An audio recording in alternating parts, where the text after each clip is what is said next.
महाराज, और वो छठ भी कोई साधारण नहीं।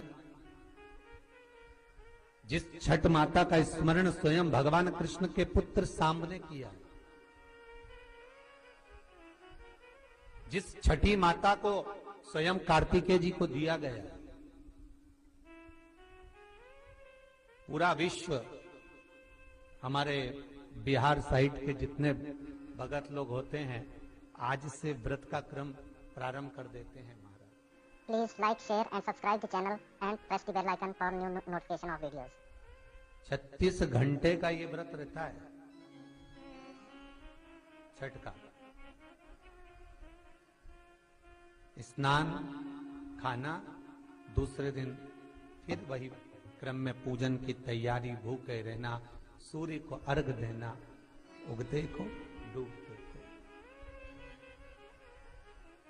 और मां छठी का स्मरण करना।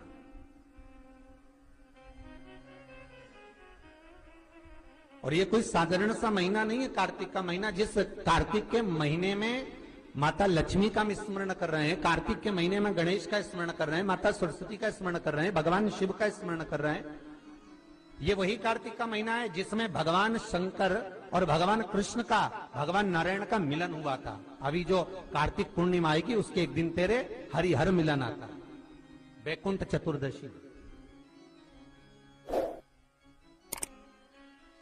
जिस दिन भगवान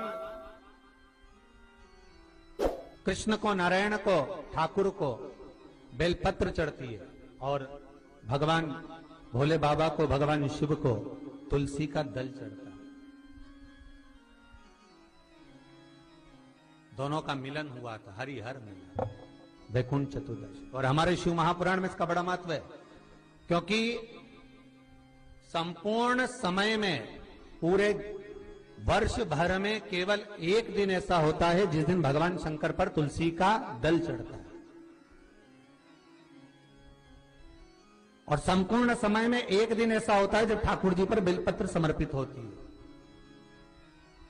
शास्त्र तो कहता है, विष्णु पुराण कहती है, स्कंद पुराण वर्णन करती है कि ठाकुर जी को तो बेलपत्र आप अगर पूजन कर रहे हो तो रोज समर्पित कर भी सकते हो, पर शंकर भगवान को, भोलेनाथ को, मेरे विश्वनाथ को तुलसी का दल साल भर में समर्पित नहीं होता, केवल एक वैकुंठ चतुर्दशी का दिन ऐसा होता है। और उस बेलपत्र की भी बड़ी महत्वता है। और कार्तिक के महीने में अपन जब कथा श्रवण कर रहे हैं, आनंद ले रहे हैं, सुनने के लिए बैठे हैं, और मौका मिला है कार्तिक महत्तम को श्रवण करने का, तो एक एक महत्व को अपन समझ। उत्तर भारत के जो लोग हैं ये पूजन करते हैं दीपावली के बाद में छठ की पूजन, छठी।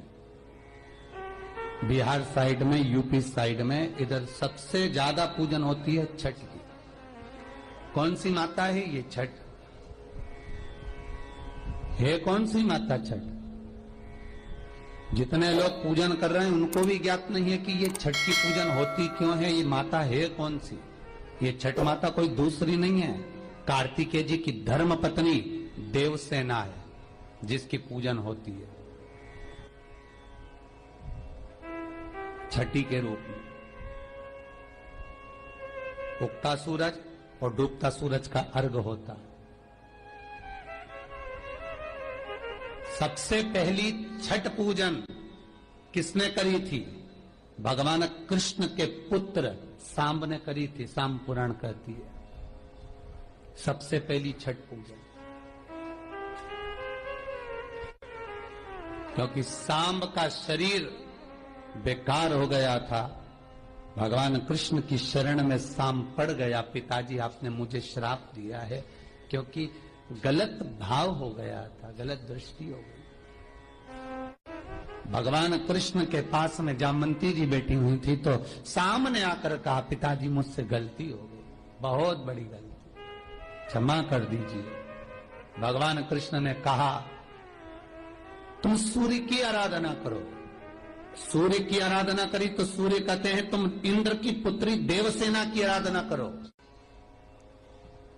और कार्तिकेय जी महाराज की धर्म पत्नी देवसेना की जब आराधना सांब ने करना प्रारंभ करी, सूर्य को उगते को और डूबते को जब नमन करना प्रारंभ करा, अर्घ देना प्रारंभ करा, जल में खड़े होकर शाम तप साधना में डूबा रहता, सूर्य का स्मरण करता, देवसेना का स्मरण करता, तो देवसेना वहां प्रकट हुई।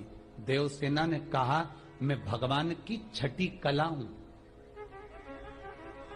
मैं भगवान देवताओं की छठी कला हूं, इसलिए जगत में मैं छठी के नाम से पूजी जाऊंगी। और सुन ए शाम, तूने मेरी आराधना करी है, मृत्यु लोक में जो मेरी आराधना करेगा वो जगत का सारा सुख भोगेगा, और तू भी चिंता मत करना, तू भी सर्व सुख भोगेगा। अब देखिएगा महाराज, शिव महापुराण की कथा कितना सुंदर वर्णन कर रही है कि एक लोटा पानी का फल क्या है। माताओं जरा आप ध्यान दीजिएगा।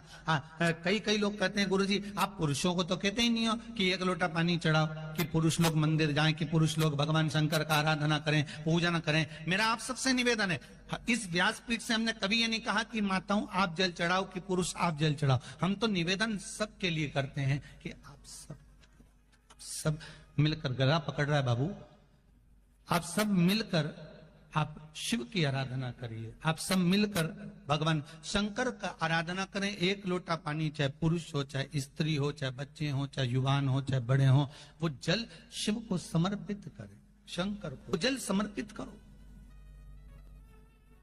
शंकर को जल चढ़ाइए। उसका फल क्या है महाराज? शिव जी की कुछ चीजें बड़ी प्रिय है। एक भस्म का त्रिपुंड, एक गले में रुद्राक्ष की, जम के बोलिए, माला, और अगर रुद्राक्ष की माला नहीं भी हो तो एक रुद्राक्ष आपके गले में हो, मस्तक पर त्रिपुंड हो, गले में रुद्राक्ष हो, और मुख पर या तो पंचाक्षर मंत्र नमः शिवाय ओम, या ओम नमः शिवाय, या श्री शिवाय नमस्तुभ्यम। फिर से बोलिए, श्री शिवाय नमस्तुभ्यम, श्री शिवाय नमस्तुभ्यम। पंचाक्षर मंत्र या शिव महापुराण का मूल मंत्र आप उसका